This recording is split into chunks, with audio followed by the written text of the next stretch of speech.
I knew that he would be fantastic because of his naturalness and because of his authenticity. कि कपिल ने कितना आपको surprise किया as an actor, because obviously we all haven't seen him, and when the moment we saw him on the screen, and it is all, everybody is going gaga at the film festivals, ये सब तो है ही, but right now people are appreciating the fact that you chose him, you saw him something different. So was there a time that you were like, why did I choose him, or was there a time that okay, it was like I made the perfect choice?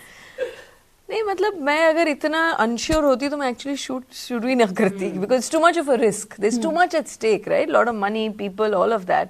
जब मैं इनसे मिली, मैं काफी बार मिली थी actually shoot पे जाने से पहले, एंड हमने जैसे बात की, मैं कोई ऐसा ऑडिशन, ये तो बड़े स्टार हैं, बट इवन जो रेगुलर एक्टर्स आते हैं, मैं उस तरह का कभी ऑडिशन लेती नहीं हूँ. मुझे सिर्फ ये देखना होता है कि एक इंसान कैसा है अपनी बॉडी में. कैमरा अगर ऑन है तो कैमरा ऑन, तो इनके लिए कोई प्रॉब्लम ही नहीं है, तो 10 साल से like you know he is fantastic in, line याद करने की कोई बात नहीं है. तो अब परफॉर्मेंस की बात है.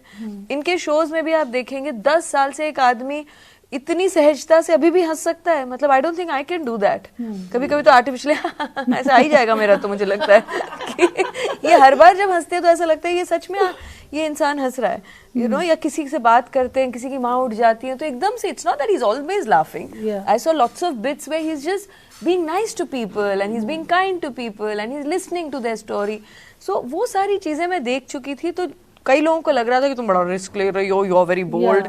मुझे ऐसा कुछ नहीं लगा कि मैं कोई बहुत बड़ा रिस्क ले रही थी. I knew that he would be fantastic because of his naturalness and because of his authenticity. आधा काम तो उसी में हो जाता है ना. तो सरप्राइज आता, तारीफ हो रही हो तो बंदे को एक्सप्रेशन क्या देने हैं? क्यों, पिछले वाले शो में जब आप दोनों तारीफ जब कर रहे थे, आपने मुझे मुड़ के देखा होता तो आपको पता चलता. पर सरप्राइज की अगर आप बात करें तो मैंने एक दिन इनफैक्ट कपिल को कहा भी था कि ये गुस्से वाले जो सीन होते हैं ना, इसमें बहुत सच्ची में बहुत अच्छा करते हैं. तो मैंने कहा यार, जो आदमी इतनी कॉमेडी करता है उसको इतना अच्छा गुस्सा भी आ जाता है. मतलब you think of it as two ends of a spectrum, you know, but he is actually best in those angry scenes. So yeah, I don't know if that was a bit of a surprise. अगली film में इसके part 2 में गुस्से वाला angry young man type बना दूंगी मैं. हाँ.